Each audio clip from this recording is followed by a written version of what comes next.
আমাদের পরিচয় হচ্ছে সেই দেশের শিক্ষা ব্যবস্থাটা কেমন। আমরা দেখতে পাই আমাদের দেশের শিক্ষা ব্যবস্থা মূলত দুই ধারায় বিভক্ত। দিনী শিক্ষাকে কেন্দ্র করে সেই শিক্ষার চর্চার জন্য মাদ্রাসা, ছোট মাঝারি বৃহৎ আকারের হাজার হাজার মাদ্রাসা বাংলাদেশে বিদ্যমান। বসে গেছে বাজার মোড়ের আসর বসেছে, আমাদের মেয়েদের ইজ্জত দিয়ে টানাটানি করা হয়েছে। অস্ত্রের ঝনঝনানিতে শিক্ষা প্রতিষ্ঠান অস্থির হয়ে উঠেছে। এটি একটি সভ্য দেশের শিক্ষা ব্যবস্থার পরিচয় বহন করে না।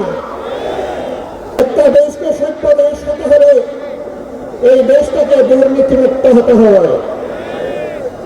আজ কিছু দল এবং ব্যক্তি বাংলাদেশকে দফায় দফায় তারা দুর্নীতিতে চ্যাম্পিয়ন করে বিশ্বের দরবারে প্রমাণিত করেছে।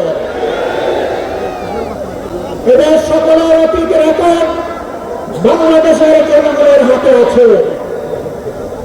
এমনকি দুঃখের বিষয়, সকল ফেসিবাদ, দুর্নীতি, বৈষম্য, দুঃশাসনের বিরুদ্ধে 5 আগস্টের বিপ্লব অনুষ্ঠিত হয়েছিল। সবাই বিভিন্ন জায়গায় বসে ষড়যন্ত্রের জাল বুনছেন। জনগণ ভোট না দেয়, ক্ষমতা আমাদেরকে যেতে হবে।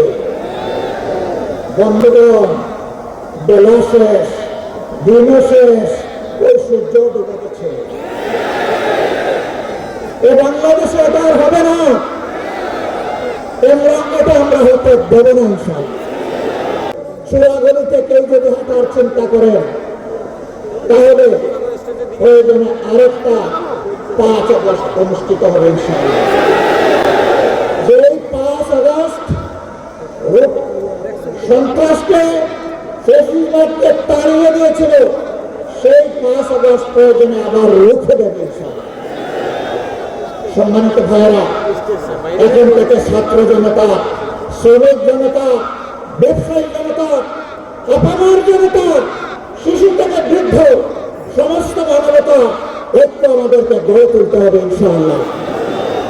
এই ঐক্যই আগামী দিনে বাংলাদেশের জাতীয় সংসদে যাবে বিজয়ী দেশে ইনশাআল্লাহ। এই বিজয় কেউ ঠেকাতে পারবে না ইনশাআল্লাহ।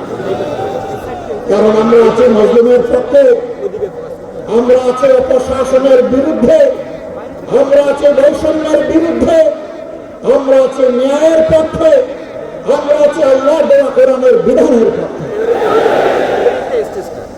এই বিজয় আমাদের হবে ইনশাআল্লাহ। সম্মানিত ভাইরা, কেউ কেউ জাতির মধ্যে হিংসা সৃষ্টি করে জাতিকে বিভিন্নভাবে বিভক্ত করতে চায়। চিংড়ি মাছের মতো কেউ কেউ পিছনে দৌড়াতে চায়। আপনারা চিংড়ি মাছের চাষের এলাকার মানুষ খুব ভালো করে জানেন, চিংড়ি যখন দৌড়ায় সামনের দিকে পথ খুঁজে পায় না, শুধু পিছনের দিকে। কেউ কেউ 72 সংবিধান নিয়ে কামড় দিয়ে পড়ে থাকতে চায়। আমাদের বন্ধুদের মাঝে দীর্ঘদিন একসাথে আন্দোলন সংগ্রাম ফেসিবাদের বিরুদ্ধে লড়াই করেছি, তাদের কাউকে কাউকে আজকে আমরা সে কথা বলতে শুনি। মনে রাখবেন, বাংলাদেশের প্রথম দুঃশাসনের পর জিয়াউর রহমান সাহেব ক্ষমতা এসে ওই সংবিধানকে তিনি আমল পরিবর্তন করে দিয়েছিলেন।